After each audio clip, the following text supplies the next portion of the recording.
He thought tonight's episode would turn an ordinary woman into a national joke, but before the cameras stopped rolling, America would watch the joke become him.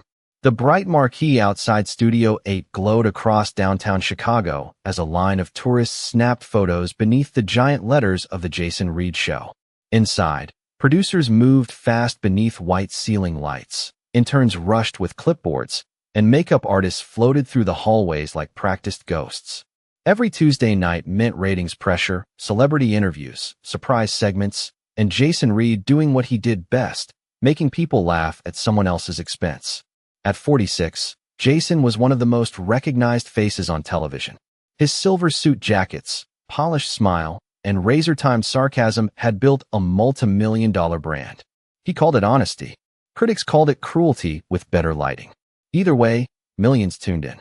In his dressing room, Jason adjusted his tie and skimmed the night's cue cards while his executive producer, Monica Vale, stood beside the mirror checking segment times on a tablet.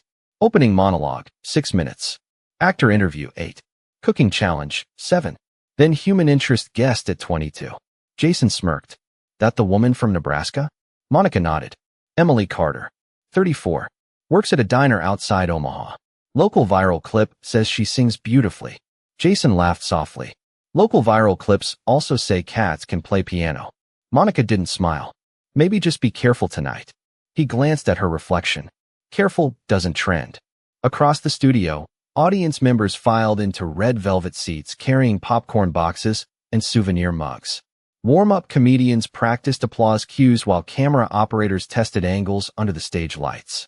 Giant LED screens flashed Jason's logo in gold and blue. It looked glamorous on television. Up close, it smelled like hot cables, coffee, and nerves. In a quiet hallway near stage entrance C, Emily Carter sat alone on a folding chair, hands folded over a small canvas purse.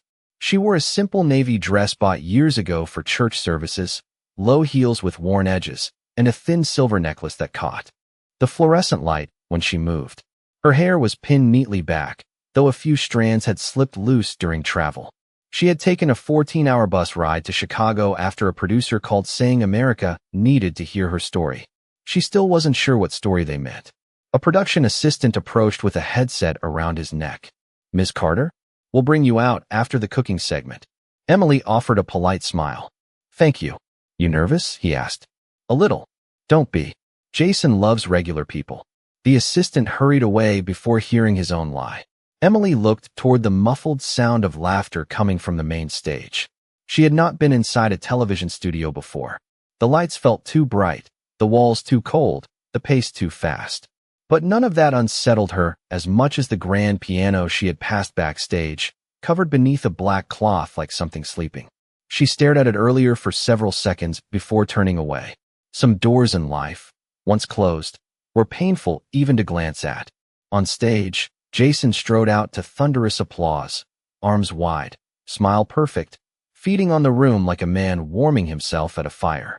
He delivered jokes, teased the front row, and mocked a celebrity scandal with the precision of a surgeon. Every laugh sharpened his confidence. Then Monica's voice came through his earpiece. Human interest guest in 90 seconds.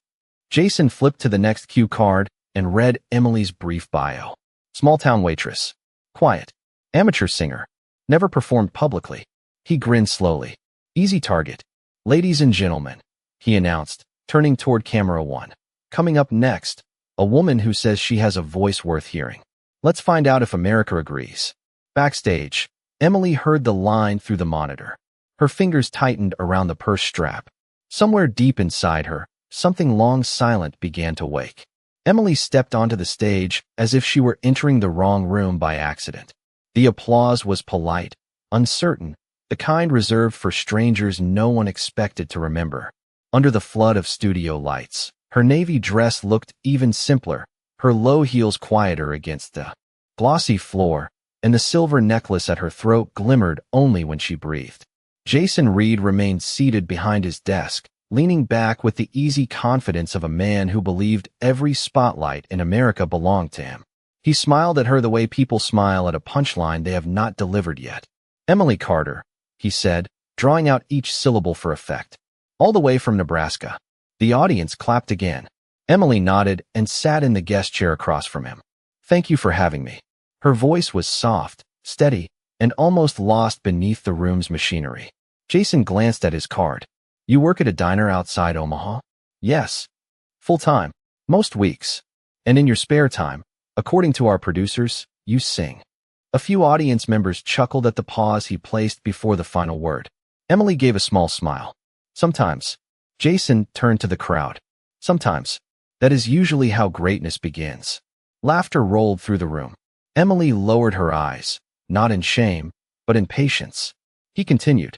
Now, we get celebrities, experts, best-selling authors. Tonight we thought, why not invite someone who sings sometimes? More laughter. Camera 2 pushed closer for her reaction. She simply folded her hands in her lap. Monica Vale watched from behind the stage monitor and exhaled sharply. Jason had found the rhythm he liked best, a room laughing while one person endured it. Tell me something, he said. Have you ever performed professionally? No, choir. No, talent competition. No, social media channel with 12 million followers. The audience laughed again. Emily shook her head. No, Jason widened his eyes theatrically. So this could be your debut and retirement in one night. Even some audience members who laughed now did so more quietly. There was a tone in the room shifting beneath the jokes, the subtle discomfort people feel when amusement starts sounding too much like meanness. Jason ignored it. He lived above such weather. Our producers said a customer at your diner heard you singing while closing up. He leaned forward. What song was it? Emily hesitated. An old standard.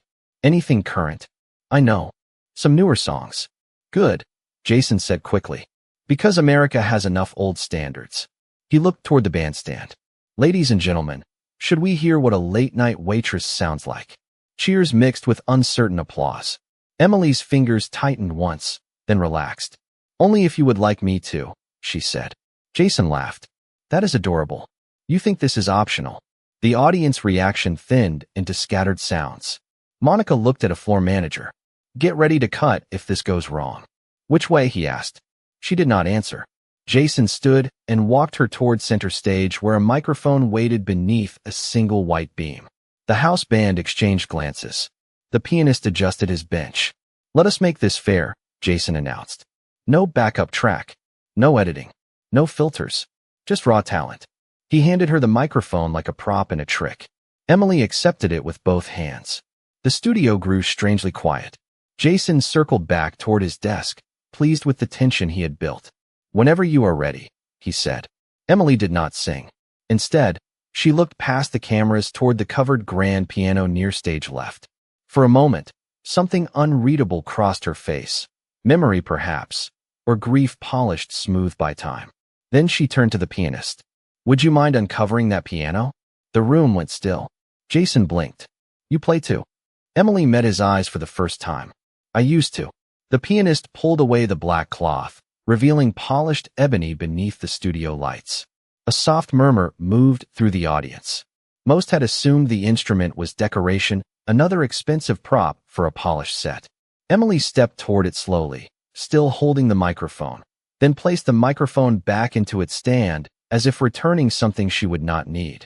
Jason Reed remained near his desk with one eyebrow raised, smiling for the cameras, but the smile had begun to work harder than before. Well, he said, forcing lightness into his voice. Our mystery guest contains multitudes. A few scattered laughs answered him, weaker now.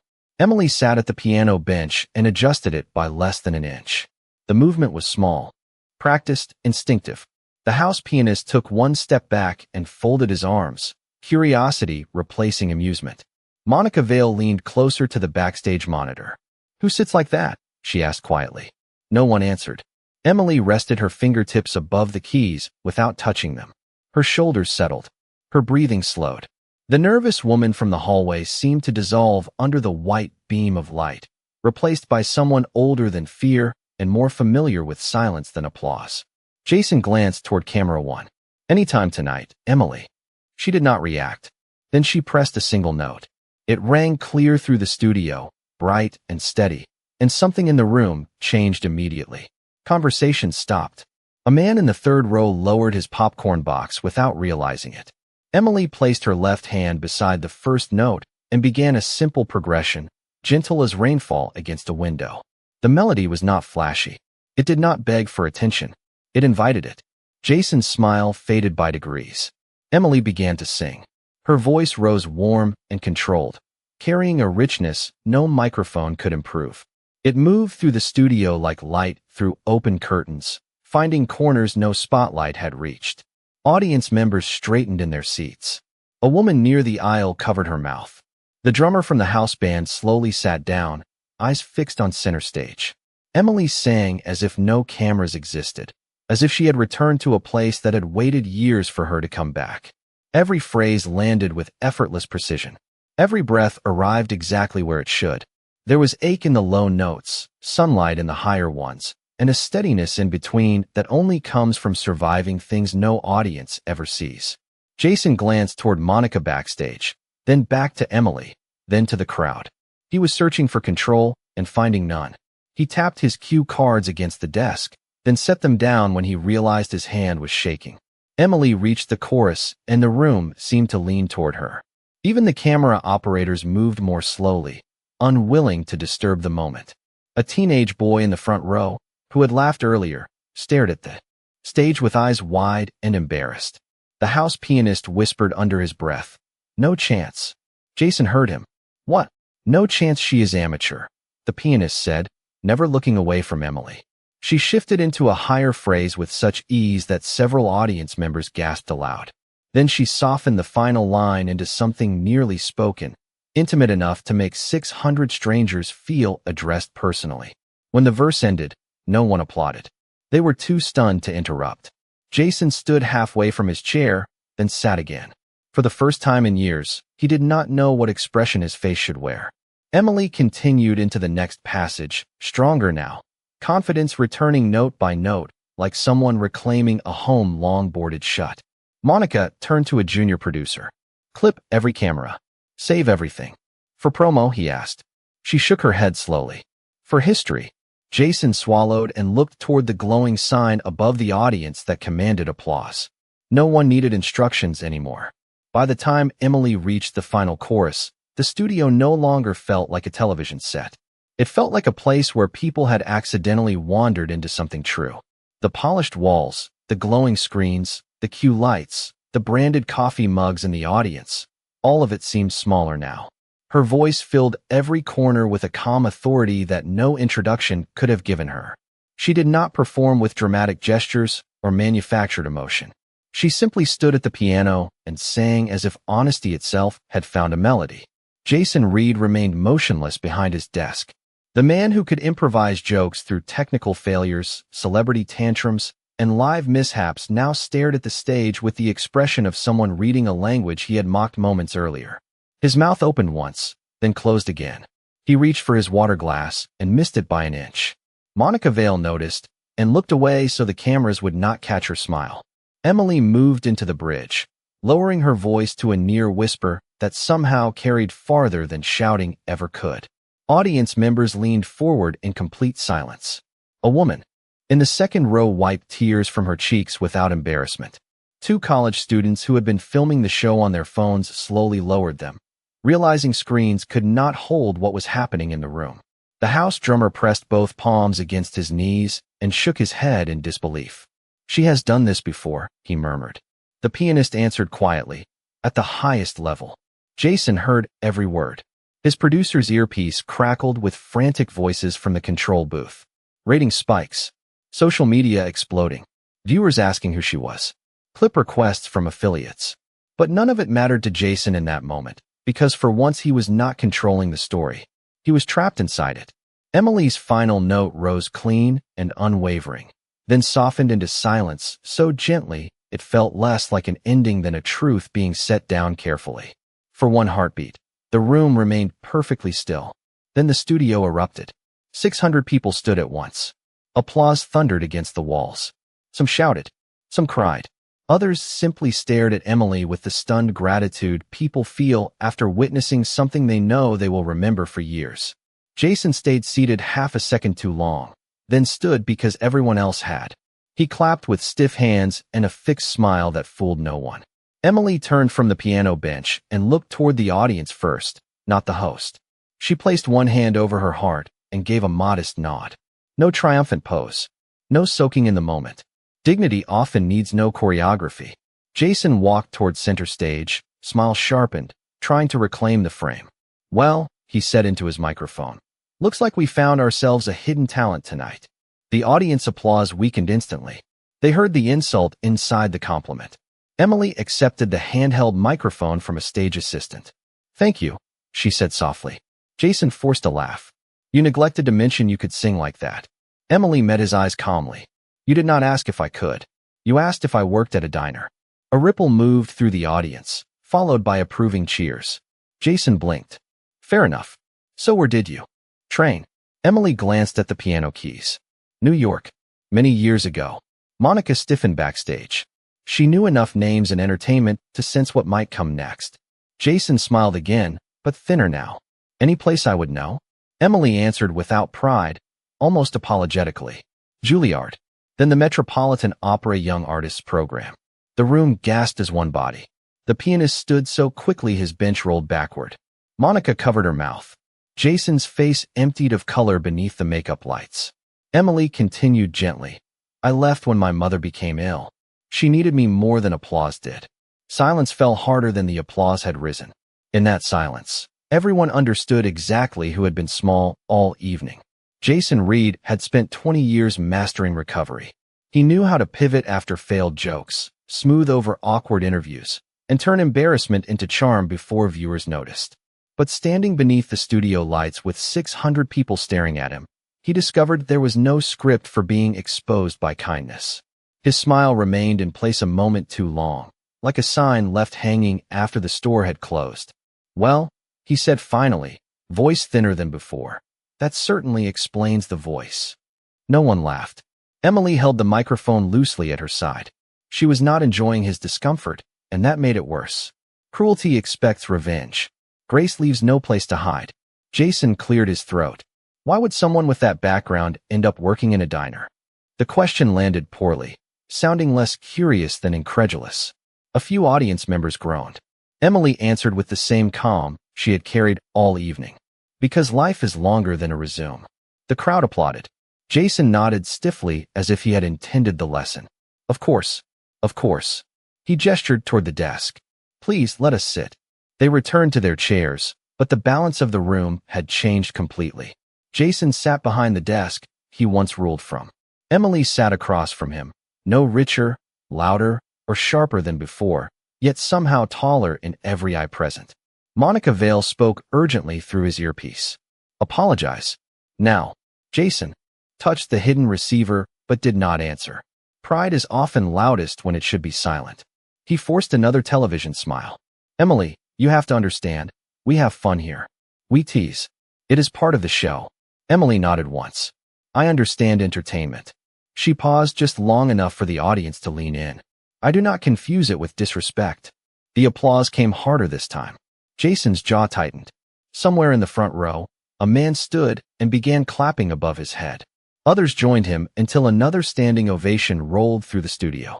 Jason looked toward the glowing applause sign, then back at the crowd, realizing this one belonged to no producer. Monica stepped from backstage onto the edge of the set, something she never did during live tapings. She carried a small card in one hand. Jason, she said quietly but audibly enough for nearby microphones. Network would like a word after the show. A ripple of whispers moved through the audience. Jason took the card, did not read it, and set it face down. His hands were no longer steady. Emily noticed and offered the gentlest mercy of all by looking away. You mentioned your mother, Jason said, trying to regain footing. Is she still with us? Emily's expression softened. No. She passed 3 winters ago. The room fell silent again. I stayed with her until the end. We listened to records every Sunday. She said music sounds best when no one is trying to impress anybody. Even the cameras seemed to move more quietly after that. Jason lowered his eyes. For the first time all night, he appeared less like a host and more like a man meeting himself unexpectedly. Emily, he said, voice stripped of performance, I owe you an apology. Gasps rose from the audience. Monica stopped walking. Jason continued. I invited you here expecting a laugh at your expense. I judged your clothes, your job, and your worth in under 60 seconds. I was wrong. No cue cards guided him now. No joke cushioned the truth. Emily studied him for a moment. Then she gave a small nod. Thank you. It was simple, sincere, and more generous than he deserved. Jason exhaled as if setting down something heavy. Would you sing one more? Emily smiled for the first time fully. Only if this time you ask respectfully. The audience roared with approval. Jason bowed his head slightly. Miss Carter, would you honor us with another song? She stood, and the room rose with her. Emily walked back to the piano as the audience remained standing, not because a sign instructed them to, but because respect had arrived, and no one wished to be seated when it did. The studio lights still blazed overhead, the cameras still glided on their tracks, and the network clocks still counted precious seconds. Yet the frantic machinery of television had lost its authority. For one rare moment, everything revolved around something real. Jason Reed stepped aside from center stage without being told. It was a small movement, almost invisible, but everyone noticed. Men who spend years claiming the spotlight rarely surrender it gracefully. Emily adjusted the piano bench once more and rested her hands above the keys. This time there was no tension in her shoulders, no guardedness in her expression. The room had changed because she had changed it. She glanced toward Jason. Do you have a request? The audience laughed warmly. Jason managed a humbled smile. Anything you choose. Emily nodded and touched the keys. A slow, familiar melody flowed out, softer than the first performance, gentler, like conversation after a storm. Then she sang. Her voice no longer carried the ache of being underestimated. It carried peace. Some performances impress people. Others restore them. This was the second kind. Couples in the audience reached for each other's hands. A stagehand near camera 3 quietly wiped his eyes with a sleeve. Monica Vale stood near the curtain with her arms folded tightly, not from stress now, but to steady the emotion she had not expected to feel at work. Jason remained off to the side, watching with the strange stillness of a man hearing truth in surround sound. Emily moved through each phrase with unforced elegance. She was not proving herself anymore. She was giving something. That difference could be heard in every note. The final chorus rose warm and clear, then settled over the studio like light at the end of day. When she finished, there was no explosive reaction at first. Only silence. Deep, reverent silence. Then applause began slowly, row by row, until the entire room thundered again. Some audience members remained standing from before. Others stood now with fresh urgency. The house band clapped above their heads. The pianist bowed toward Emily as one musician recognizes another. Jason walked forward, stopping a respectful distance away. Emily, he said, and this time his voice held no performance at all. That was the finest moment this show has ever had. The audience cheered. He continued, not because of the music, though that was extraordinary, because you answered mockery with grace, and you answered judgment with excellence. Emily smiled gently. My mother used to say people reveal themselves quickly when given power. Jason lowered his head with a rueful laugh. She sounds wise. She was. Monica approached with the card she had given him earlier. Jason looked at it, then turned to the audience. The network says we are over time. Boos rose instantly. He raised a hand. For once, I agree with all of you. Laughter rolled through the room. He set the card on his desk and faced camera 1. Millions watching at home saw a different man than the one who opened the show. Tonight, I was reminded that talent does not announce itself with expensive clothes, job titles, or polished introductions. Sometimes it walks in quietly and waits to be seen. He turned toward Emily. Thank you for teaching me that on live television. Emily extended her hand. Jason shook it with both of his. No theatrics. No joke. Just gratitude. As the closing music began, audience members chanted her name. Emily looked almost embarrassed by the attention, yet she stood with the calm dignity of someone who no longer needed anyone's permission to shine. Outside the studio, the city lights burned against the Chicago night. Inside, one lesson remained brighter than all of them. The loudest people are not always the greatest, and the quietest people are often carrying songs the world has not yet earned. When the red on-air sign finally dimmed, the studio did not empty the way it usually did. Audience members lingered in the aisles, strangers speaking to each other like old friends who had survived something together. Camera operators remained beside their rigs longer than necessary. Stagehands forgot their rush.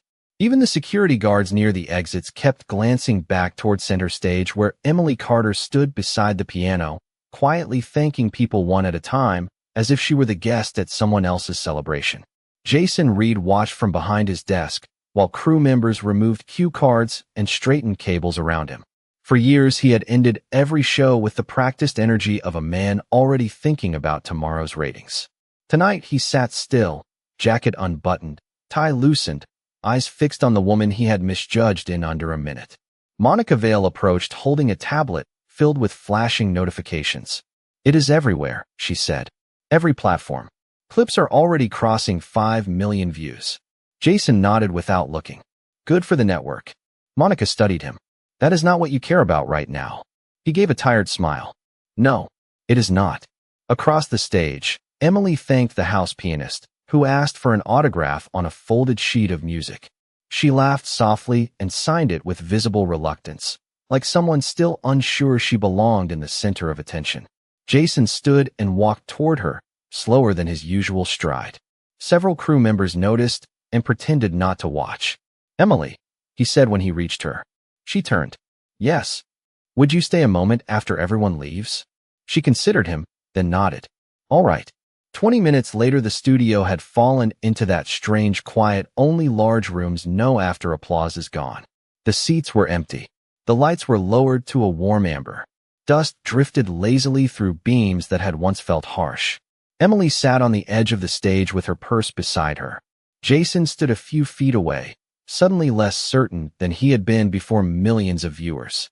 "I owe you more than an on-air apology," he said. "That one was for the audience. This one is for me." Emily listened without interrupting. "I built a career on reading people. Fast," he continued. "Who they are, what they want, how to get a laugh in 10 seconds. Somewhere along the way, I stopped seeing people and started sorting them." He looked around the empty studio. "Tonight, I was wrong in front of everyone because I have been wrong privately for years." Emily rested her hands in her lap. "That kind of honesty usually arrives late." "Is it too late?" Jason asked. She smiled faintly. "That depends what you do with it." The answer landed harder than blame would have. Jason nodded slowly. "The network wants you back next week. Prime slot. Full feature." Emily looked down at the polished floor. "I appreciate that, but I cannot." "Why not?"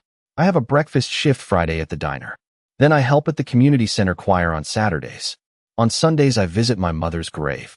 Jason stared, unsure whether she was joking. She was not. "You could have anything after tonight," he said. Emily glanced toward the empty seats. "Fame is not the same thing as anything." The room went silent again. Jason laughed once under his breath, not from amusement, but recognition. "You really do keep doing that." "Doing what?" "Saying one sentence that rearranges the furniture in my mind."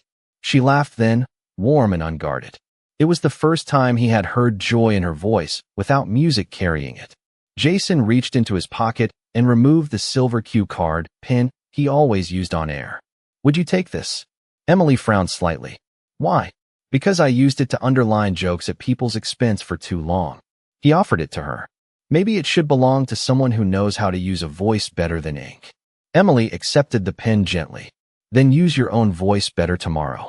He froze for a second, then smiled the way humble people smile when given work worth doing. Some lessons end with applause. The important ones begin after the room is empty. By sunrise the next morning, the clip had become unavoidable. It played on morning news panels, sports shows, commuter trains, office monitors, and phones held under breakfast tables. Millions watched the moment Emily Carter touched the piano, the moment Jason Reed lost his script, the moment arrogance met excellence and had nothing prepared to say. Headlines called it television history. Commentators called it humbling. Viewers called it satisfying. In a small diner outside Omaha, Emily tied on a pale blue apron and refilled coffee mugs as if none of it had happened. The bell above the front door rang every few minutes. Farmers in work boots discussed weather. Nurses ending overnight shifts ordered pancakes. A teenager at booth 4 replayed her performance 3 times before gathering the courage to speak. "Miss Carter," Emily turned with a pot of coffee in hand. "Yes. You were on television last night." Emily smiled. "So I have been told." The diner laughed softly. She poured his coffee. What can I get you? Fame had arrived, but it had found no throne to sit on. 2 states away, Jason Reed entered the network tower through a side entrance he had not used in years. Normally, he preferred the front lobby where visitors recognized him and assistants straightened when he passed. Today, he chose the quieter door. In the executive conference room, polished glass reflected anxious faces. Monica Vale sat near the end of the table. 3 network executives waited with folders open. Jason took his seat without a joke. The president of programming spoke first. Last night's numbers were enormous. Jason nodded once. I saw. So was the backlash. Another executive slid printed comments across the table. Viewers praising Emily. Former guests describing past humiliations. Critics calling the show outdated. Sponsors requesting clarification. Jason did not touch the papers. He already knew what was on them. The president folded his hands. You have built this network of fortune, but the format cannot continue as it has. Jason looked out at the skyline beyond the glass. Then it should not. Monica raised her eyes. That answer had not been expected. We are prepared to suspend production while we evaluate changes, the executive continued. Or replace the host if necessary. Jason almost smiled. Yesterday that sentence would have frightened me. He turned back to them. Today it sounds reasonable. Silence settled around the table. Powerful people are often most surprised when someone stops protecting power. What are you saying? Monica asked quietly. Jason straightened the stack of untouched comments. I am saying the audience was right. I have mistaken sharpness for intelligence and embarrassment for entertainment. I do not want to defend that version of myself anymore. One executive frowned. Are you resigning? Jason thought of Emily holding a coffee pot while the world shouted her name. He thought of the silver pen now in her purse. He thought of how small the spotlight had looked once truth stepped into it. No, he said carefully. I am asking for one final special. No gimmicks. No ridicule. No ambushes. Real people. Real stories. If it fails, I walk away. Monica studied him for several seconds, then leaned forward. And who opens the special? Jason answered immediately. Emily Carter, if she says yes. Back in Nebraska, the diner phone rang so often the manager unplugged it for 20 minutes. Reporters waited in the parking lot beside pickup trucks. A talent agent sent flowers she never accepted. Emily carried plates to table 7 and listened to an elderly customer describe his late wife's singing voice. She listened the way generous people do, fully and without hurry. At noon, her manager handed her a handwritten note from a delivery driver who had come from the bus station. Emily opened it and recognized Jason's careful script. It contained only one sentence. You were right, and I intend to prove it. Emily folded the note, placed it in her apron pocket, and went back to work. Some apologies are spoken on camera. The meaningful ones begin when nobody is applauding. 1 week later, the same studio doors opened to a different kind of crowd. There were no novelty signs, no warm-up jokes, no producers coaching louder laughter. Audience members entered with a quiet curiosity, sensing they were about to witness something unusual. The giant screens that once flashed polished logos now displayed a simple title in white letters against a dark blue background. Voices worth hearing. Backstage, Jason Reed stood alone in front of a mirror with no makeup artist adjusting him, no assistant rehearsing lines. He wore a plain charcoal suit and held no cue cards. For the first time in his career, he had chosen not to begin with a monologue. Monica Vale stepped into the room. Full house, she said. Affiliates doubled carriage for tonight. Jason nodded. Good. She studied him. Nervous. He smiled honestly. Terrified. Monica laughed softly. Then you might finally be ready. Across the hall, Emily Carter waited near stage entrance C, the same place where she had once sat unseen on a folding chair. Tonight there was no folding chair. There was still no entourage. She wore a simple cream blouse, dark slacks, and the silver necklace that caught light when she moved. In her hand was the old pin Jason had given her. She turned it once between her fingers before slipping it into her purse. A young production assistant approached. Ms. Carter, 5 minutes. Emily thanked him and looked toward the covered piano waiting under a spotlight. Some circles closed quietly. The on-air sign glowed red. Jason walked to center stage alone. The applause that greeted him was warm but cautious, the applause people give when they are willing to see if change is real. He let it fade completely before speaking. Good evening. For years I believed being the loudest person in the room meant I was the most important. I was wrong. The room went still. Last week, someone walked onto this stage with more talent than I had humility. Many of you watched her reveal both. He glanced toward entrance C. Tonight is not about my comeback. It is about correction. He extended his hand toward the wings. Please welcome Emily Carter. The applause rose instantly, stronger than before. Emily stepped into the light calm and composed, smiling with the modest discomfort of someone still surprised by celebration. Jason did not meet her at center stage. He stepped back and let the audience's standing ovation reach her first. Respect, when genuine, knows where to stand. Emily sat at the piano bench while Jason took a chair off to the side among the audience. No desk between him and anyone else. Monica watched from backstage with tears she made no attempt to hide. Emily looked across the crowd. I brought a few guests, she said. From the wings emerged 4 members of the Omaha Community Center Choir, teenagers and seniors dressed in borrowed black outfits, eyes wide with wonder. Gasps and cheers filled the studio. They sing every Saturday, Emily continued. Most people have never heard them. That seemed like a mistake. The choir joined around the piano. Emily played the opening chords and guided them into a rich, joyful harmony that lifted through the room like sunrise after a long storm. Some voices were polished, some rough, some trembling with nerves, but together they created something perfect in the way only sincere things can be. Jason listened from the audience, applauding with everyone else, no camera seeking his reaction because for once it did not matter. When the final chord faded, the studio erupted. People cried openly. Crew members hugged. Even